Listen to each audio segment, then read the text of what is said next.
Nous sommes persuadés qu'il existe une étape critique au cours de laquelle il est encore possible de réverser les dommages et de protéger les neurones. Chez l'homme, ces phases sont asymptomatiques, d'où la difficulté de proposer un traitement efficace à l'heure actuelle. La compréhension des mécanismes qui sont mis en œuvre dans ces phases précoces va nous permettre de proposer des traitements neuroprotecteurs efficaces. Je m'intéresse depuis très longtemps aux interactions entre deux types de cellules du cerveau, que sont les neurones d'un côté et les astrocytes d'un autre côté. Et j'ai récemment mis en évidence que ces interactions étaient très importantes dans la mise en place de la maladie d'Alzheimer. Notamment, nous avons mis en évidence que les astrocytes sont en première ligne dans la mise en place de la toxicité du peptide bêta-amyloïde, qui est ce petit peptide toxique qui va ensuite s'accumuler en plaques séniles dans les phases ultérieures de la maladie d'Alzheimer.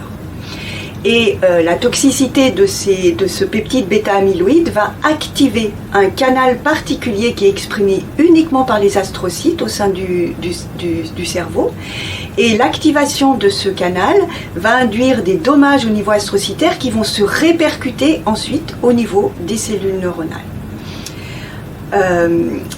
Nous avons donc essayé de bloquer pharmacologiquement ce canal calcique TRPA1 et le blocage de ce canal calcique TRPA1 a montré qu'il était suffisant pour empêcher l'évolution de la pathologie et notamment empêcher la neurodégénérescence irréversible. Cette protection se fait au niveau de l'astrocyte mais également au niveau des neurones.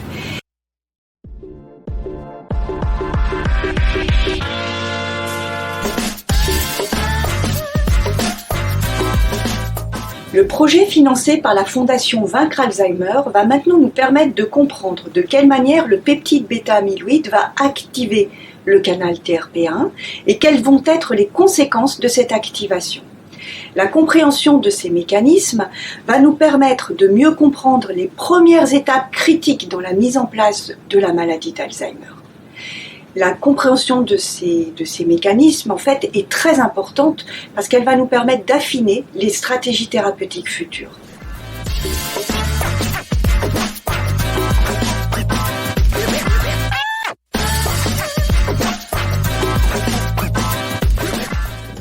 Nous développons des techniques d'électrophysiologie qui nous permettent d'enregistrer l'activité électrique des neurones d'une part, combinées à des techniques d'imagerie qui nous permettent d'enregistrer l'activité des astrocytes, ce qui nous donne donc accès aux interactions et à la communication entre ces cellules.